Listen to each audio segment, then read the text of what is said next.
All right, Fisher's market update. Since we've already wasted so much time going into a provide information on the Indianapolis market report, which if you're just watching these individual market reports, go back and check.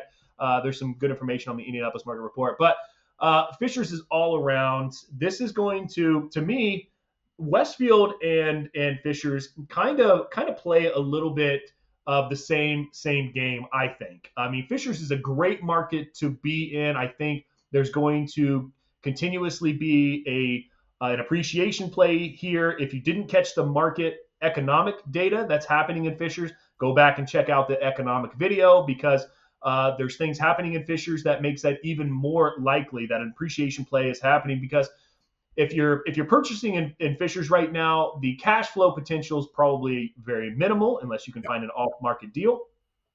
But here we go. Here's what the market activity looks like. Active homes is 119, which is pretty consistent month over month. Last month we had 112. Average rents in the area are changed literally 0% month over month. You're at 21.95, and your average days on market here in the Fishers area is right at 50, which is down from 54 month over month. This number always surprises me because our Fishers properties always seem to lease up a lot quicker. So I've always given Fishers some love just based on that fact alone. But it's hard to do so, as all of you know, as you've seen these market reports, because I'm constantly reading average days on market at somewhere near or around 50, which is not something a real estate investor is likely to love. So, but that's what the data shows. It is down 7% again from 54 month over month, but your average days are at 50. If you're trying to lease up your property all on your own, that's likely what you're experiencing. Average sales price for your investor point of view is at 367, which is up 0.75%, up nearly 9% year over year. So again, your appreciation play is absolutely living live here in the Fishers area.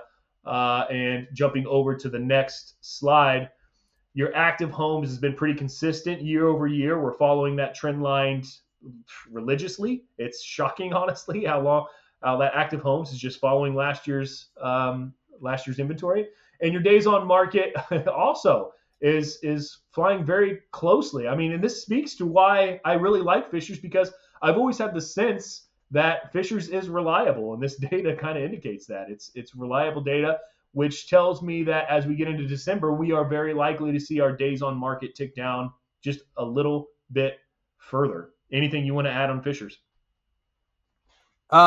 I think Fishers is a solid market. I like it. Again, I would encourage you to go back to the economic data. There's some exciting stuff going on the west side of Fishers, which I think has been neglected. You can find some affordable-ish houses on that side, and to me, it's traffic-wise, it's a way more desirable part of Fishers. You don't have to go up 69, right? You can go up Allisonville. So if they're pumping a lot of money into that section of Fishers, so I think there's an opportunity there.